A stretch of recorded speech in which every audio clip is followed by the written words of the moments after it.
Desde el 14 de junio de 1944, las unidades de la segunda división de las SS Das Reich empezaron a llegar desde Montauban al frente de batalla en Normandía. Se dirigieron al sur de Saint-Lô como fuerza de reserva del séptimo ejército alemán.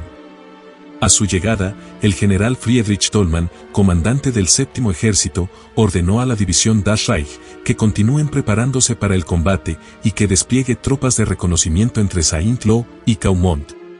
El comandante de la Das Reich, el SS Brigadierführer Heinz Lammerding, ordenó entrar en el estado más alto de preparación, centrándose en operaciones ofensivas nocturnas.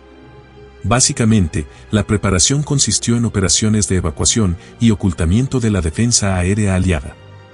Ya que los aliados tuvieron el dominio total aéreo en toda la línea del frente de Normandía. La división Das Reich sufrió fuertes bajas por los aviones y por la artillería aliada. Es por eso que evacuó vehículos a gran escala, reforzó la operación de camuflaje de la organización y prohibió todo movimiento de vehículos durante el día. Bajo los devastadores ataques aéreos, Saint-Lô se convirtió en una zona despoblada y los edificios de la ciudad sufrieron graves daños. En ese momento, el ejército estadounidense continuaba lanzando ataques en profundidad desde la playa Omaha y su flanco sur.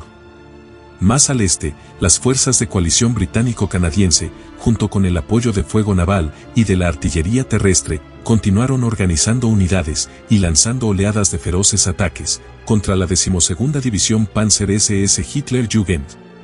En respuesta, el séptimo ejército decidió concentrar varias divisiones blindadas para lanzar un contraataque nocturno a gran escala. El 18 de junio, el mariscal de campo Rommel, comandante del Grupo de Ejércitos B, inspeccionó personalmente la línea del frente. La presencia del mariscal inspiró a las tropas alemanas que resistieran cualquier ofensiva aliada. Desde el 19 y 20 de junio, algunas unidades de la división Das Reich continuaron su avance cada vez más cerca al frente de batalla. Hasta entonces, las unidades de la Das Reich permanecieron en toda la zona sur de Saint-Lô. El 26 de junio, los aliados lanzan la Operación Epsom con el objetivo de rodear y capturar Caen. Como respuesta, el general Dollmann decidió enviar a la zona algunas unidades de la división Das Reich, quedando adscrito a la segunda división Panzer del ejército. Para ello, se envió un Kampfgruppe al mando del SS Sturmbannführer Otto Weidinger. Estaba conformado por el cuartel general del 4º Regimiento Panzergrenadier SS der Führer, por el 1er Batallón del 3er Regimiento Panzergrenadier SS Deutschland, al mando del SS Sturmbannführer Heinrich Schuster, y con 4 compañías Panzergrenadier. También estuvo conformado por el 1er Batallón del 4º Regimiento Panzergrenadier SS der Führer, al mando del SS Sturmbannführer Adolf Dickmann, igual con sus 4 compañías Panzergrenadier. También por la 13ª Compañía de Artillería, por la 14ª Compañía Antiaérea, por la 15ª Compañía de Motocicletas y por la 16ª Compañía de Pioneros. Estas 4 compañías del regimiento der Führer estuvo bajo la orden directa de Otto Weidinger. Ese mismo día, en la tarde del 26 de junio, a las 21 horas, inician su marcha en dirección a Caen. La orden de marcha era la siguiente. En la vanguardia avanzaba la 15ª Compañía de Motocicletas, detrás le seguía el cuartel general de Weidinger, luego seguía la 16ª Compañía de Pioneros, luego la 14ª Compañía, y detrás de ello la 13ª Compañía de Artillería. Y en la retaguardia le seguían los 2 primeros batallones de los regimientos der Führer y Deutschland. Para la medianoche, el SS Sturmbannführer Weidinger y su Kampfgruppe habían llegado a la Ferriere, al cuartel general de la segunda división Panzer del ejército, e informó la situación general de la línea del frente al oeste de Caen. Weidinger recibió nuevas instrucciones y horas después se dirigió a Villers-Bocage. Para el amanecer del 27 de junio, las unidades de Weidinger llegaron a Mont-Saint-Bessin, donde estaba el cuartel general de la división Panzerler. Rápidamente el teniente general Fritz Bayerlein, comandante de la división Panzerler, informó la situación actual en el frente. Weidinger concluyó que el teniente general Bayerlein no estaba pensando en organizar tropas para contraatacar al enemigo. Para él, la prioridad actual fue de estabilizar la línea de defensa y restaurar la continuidad de la línea del frente antes de que el ejército británico continúe abriéndose paso. Aún así, Weidinger ordenó a su Kampfgruppe a trasladarse al noreste y norte de Neuers-Bocage. Para entonces el Kampfgruppe fue reforzado por una compañía de Panthers del 130 Regimiento Panzer. En el camino, nuevamente, fueron atacados por los bombardeos aliados. Aún así, al llegar, Weidinger estableció su cuartel general en una granja al norte de Neuers-Bocage y desplegó sus fuerzas al frente. El primer batallón del tercer regimiento Panzer Grenadier SS Deutschland avanzó por la izquierda en dirección a Bretteville. Y por la derecha, avanzó el primer batallón del cuarto regimiento Panzer Grenadier SS der Führer en dirección a Grainville. Rápidamente, en su avance, el primer batallón de la Deutschland se topó con un batallón de la 49 División Británica. Se dieron feroces batallas alrededor de Bretteville y sufrieron bajas, pero logró detener el avance británico, obligándolos a retirarse al área de Texel. La línea divisoria de los dos batallones era la carretera de Noyers a Cheux. La 13ª Compañía de Artillería y 14ª Compañía Antiaérea reforzó a cada batallón con un pelotón. La 16ª Compañía de Pioneros se encargó de organizar y construir obstáculos para evitar que los británicos continúen avanzando. Mientras que la 15ª Compañía se mantuvo como reserva del Kampfgruppe Weidinger. Después de que se desplegó la línea de defensa, el Kampfgruppe Weidinger comenzó a enviar patrullas y hizo retroceder a la vanguardia británica muchas veces. Ese día, la Fuerza Aérea Aliada una vez más dominó el cielo y controló completamente la superioridad aérea del campo de batalla. Durante toda la madrugada, el ejército británico llevó a cabo un violento ataque en toda la línea de defensa del Kampfgruppe Weidinger.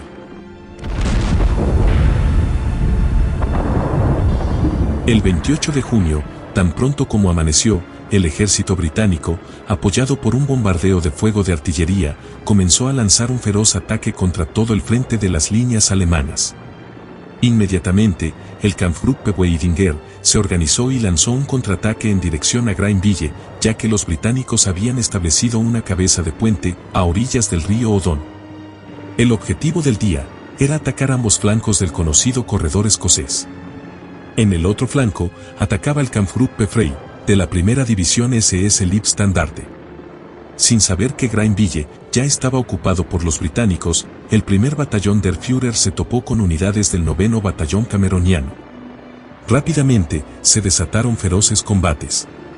El primer batallón de la Deutschland también intentó avanzar en dirección a Texel, pero fue frenado por el intenso fuego de artillería. La conexión entre las líneas de defensa, entre los dos batallones, se perdió temporalmente, pero la 15ª Compañía rápidamente se adelantó y cerró la brecha. La feroz batalla duró todo el día. La artillería británica también bombardeó violentamente el área de Noyers y el área alrededor del cuartel general de Weidinger. No solo el fuego de artillería fue feroz, sino de la Fuerza Aérea Aliada y de las fuerzas navales de la Armada Británica. Con estos factores, no pudo ser efectiva el contraataque alemán.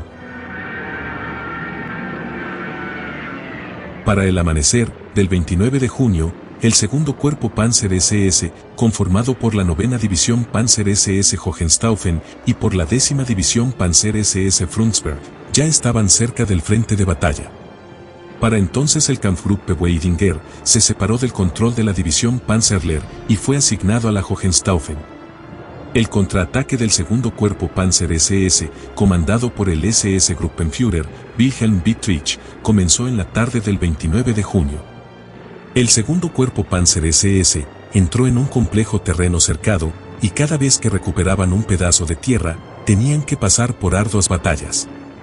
Aún así, los británicos retrocedieron. Para la noche los británicos reunieron reservas y organizaron continuos contraataques con el apoyo de poderosos grupos de tanques y un fuego de artillería extremadamente feroz. Ante esto, los alemanes detuvieron su ofensiva y poco a poco volvieron a sus líneas de salida. En cualquier caso, este ataque no tuvo éxito. Los cazabombarderos aliados aparecían en el cielo en todo momento, disparando a todo lo que se moviera.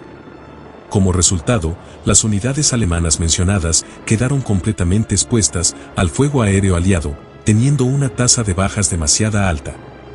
Cuando las tropas de comunicaciones regresaban al cuartel general para informar la situación en la línea del frente, ya había cambiado, lo que hacía imposible comprender la situación real en primera línea. Inclusive, se ordenó que se cancele el uso de la radio, ya que las unidades de radiogoniometría británicas localizaban rápidamente las posiciones de las tropas alemanas. No tuvieron más remedio que adoptar métodos de comunicación extremadamente primitivos. En tales circunstancias, es simplemente imposible garantizar la fluidez y la continuidad del sistema de mando. Ni siquiera el regimiento der Führer se libró del intenso asalto de artillería. Un proyectil de artillería alcanzó directamente al cuartel general del regimiento der Führer, que acabó con 10 oficiales y un soldado. Ese mismo día, también se dieron feroces ataques en los alrededores de la colina 112. Los enfrentamientos en la zona continuaron durante toda la noche. Para el 30 de junio, la batalla continuaba. El Kampfgruppe Weidinger, junto con unidades de la Hohenstaufen, intentaron volver a atacar. Sin embargo, otra vez, los disparos navales británicos dispararon con precisión y dureza. La intensidad del bombardeo no tuvo precedentes, lo que hizo que el ataque fuera extremadamente difícil. Más al sur, la división Fronsberg había alcanzado la colina 112. Bajo el feroz ataque del fuego de artillería, el segundo cuerpo Panzer SS tuvo que pasar a la defensa. Aún así, al mismo tiempo, los británicos concentraron sus fuerzas para lanzar un ataque contra la línea Grandville y Ruhrei. Por la tarde, el SS Sturmbannführer Adolf Dickmann, comandante del primer batallón del regimiento der Führer, murió en un bombardeo en el cuartel general de su batallón al norte de Neuer. La muerte de Dickmann provocó grandes dificultades en el contraataque. El primer batallón del regimiento der Führer cayó repentinamente en el caos y el ataque fue insostenible. Al anochecer, la ofensiva del Kampfgruppe Weidinger y de la Hohenstaufen quedó completamente frustrada. Aproximadamente a las 3 de la mañana del 1 de julio, la 9ª División Hohenstaufen y el Kampfgruppe Weidinger llevaron a cabo un ataque final y definitivo para eliminar el avance británico. Sin embargo, hubo varios contratiempos. Esto hizo que el ataque se retrasara hasta el amanecer. Cada compañía de los dos batallones del Kampfgruppe Weidinger lanzaron el ataque según lo planeado, e inicialmente lograron buenos avances. Justo cuando los oficiales de la Das Reich pensaban que estaban cerca de la victoria, el regimiento Panzer SS Hohenstaufen detuvo su ataque por razones desconocidas, lo que obligó a los dos batallones a retirarse a sus posiciones iniciales. En el camino de regreso, fueron perseguidos por la artillería y por la aviación del ejército británico, y cada compañía sufrió grandes pérdidas. Entre ellos, la tercera compañía del regimiento der Führer, que fue la que sufrió más pérdidas. El comandante de la compañía, el capitán Kahn, perdió un brazo y tuvo que ceder su mando. Al ver que los alemanes estaban sumidos en el caos durante su retirada, las tropas británicas inmediatamente organizaron una persecución y se insertaron en la formación en retirada. Algunos soldados heridos de la tercera compañía cayeron en manos de las tropas británicas. Al final del día, las demás compañías estabilizaron su posición. A lo largo del día, el ejército británico lanzó múltiples asaltos y ataques, pero todos fueron rechazados por las unidades de Weidinger. Sin embargo, el último intento de ataque del segundo cuerpo Panzer SS fracasó. Por la tarde, el comandante de la Hohenstaufen ordenó al Kampfgruppe Weidinger que se retirara. Para el día siguiente, se retiraron de sus posiciones y fue desvinculado de la 9ª División Panzer SS Hohenstaufen y regresaron junto con sus unidades de la Das Reich. En un total de 5 días de combates, el grupo de combate de Otto Weidinger sufrió un total de 846 bajas. Entre ellos, el primer batallón del regimiento der Führer perdió el 60% de sus tropas. Y el regimiento Deutschland sufrió alrededor del 40% de bajas. Esta tasa de bajas fue sorprendentemente alta, superando las bajas en combate durante cualquier periodo en el frente oriental. Debido a las numerosas bajas, el primer batallón del regimiento der Führer perdió por completo su poder de combate y tuvo que retirarse a la retaguardia.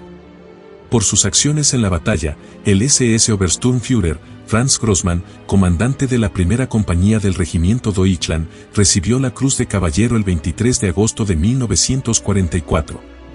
Para el 3 de julio, el Kampfgruppe Weidinger finalmente se disolvió y pasó de nuevo al mando de la división Das Reich.